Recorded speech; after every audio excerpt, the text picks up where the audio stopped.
जिस तरह से ये कानून को अपने हाथ में लिया गया है तो इस पर कार्रवाई भी होगी, इसमें लोगों को जेल भी भेजा जाएगा। जो लोग घटना की है उनको चिन्हित भी किया गया है, पूर्व में भी एफआईआर दर्ज हुआ था, ये भी एफआईआर दर्ज होगा। इस तरह की चीजें बर्दाश्त नहीं की जाए। कतिपय लोगों के द्वारा एक घटना को लेकर यहाँ पे जाम इत्यादि किया गया था, उसके पश्चात में उनके द्वारा आगजनी की घटनाएं करी गई है, पथराव की घटना की गई है, पुलिस द्वारा कार्रवाई की गई है, कुछ लोगों को गिरफ्तार किया गया है, पथराव हुआ है, निश्चित रूप से कुछ लोग को उसमें चोट लगा है, आगजनी हुई है और उसको लेके कांड दर्ज किया जाएगा। बीते दिनों पटना के इंद्रपुरी में 2 बच्चे का शव मिला था। शव मिलने के बाद लगातार परिजनों का आक्रोश अब बढ़ता जा रहा है। अभी हमारी मौजूदगी पटना के अटल पथ पर है। लगातार जो उग्र जो परिजन है जिन्हें इंसाफ नहीं मिला है, उनके द्वारा लगातार अटल पथ को जाम कर दिया गया था। अभी आपको बता दें कि तस्वीरों के माध्यम से आप साफ तरीके से देख सकते हैं कि किस तरीके से डायल 112 के स्कॉर्पियो को जला दिया गया और उग्र जो प्रदर्शनकारी थे उन परिजनों के द्वारा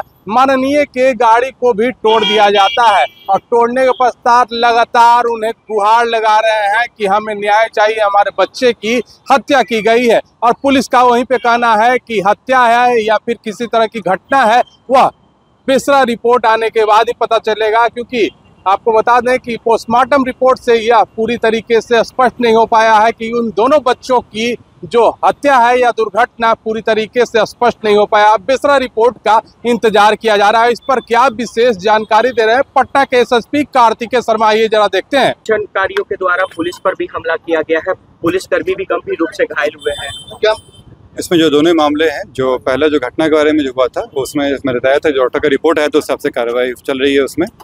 उसमें अभी तक हत्या का नहीं आया है, इस कारण से कार्रवाई उसमें कोई आगे नहीं हो पा रही है। जो परिजन हैं उनको भी बताया गया था, सारी बात जानकारी दी गई थी। जिस तरह से ये कानून को अपने हाथ में लिया गया है तो इस पर कार्रवाई भी होगी, इसमें लोगों को जेल भी भेजा जाएगा। जो लोग घटना की है उनको चिन्हित भी किया गया है, पूर्व में भी एफआईआर दर्ज हुआ था, ये भी एफआईआर दर्ज होगा। इस तरह की चीजें बर्दाश्त नहीं की जाएगी। परिवार का आरोप है कि पुलिस धमकाने की कोशिश कर रही है। इसमें इस तरह की धरना प्रदर्शन और इस तरह का उग्र व्यवहार एक्सेप्टेबल नहीं है यहाँ पे कि वो इस तरह घटना कर दें। सभी चीज़ के लिए बना हुआ है फोरम जहाँ पे वो अपनी बातें रख सकते हैं।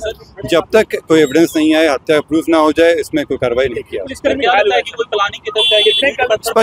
स्पष्ट है कि ये प्लानिंग के तहत की गई है यहाँ पे और इसमें कई लोग घायल हुए हैं। अभी फिलहाल हम लोग रोड क्लियर करवा रहे हैं। उसमें कई गाड़ियों को आग के हवाले भी कर दिया गया है। 2 गाड़ी को आग में लगाया गया है और हम लोग अभी बुझाने का कार्य कर रहे हैं। भी आ गई है, हम लोग कार्रवाई करवाते हैं।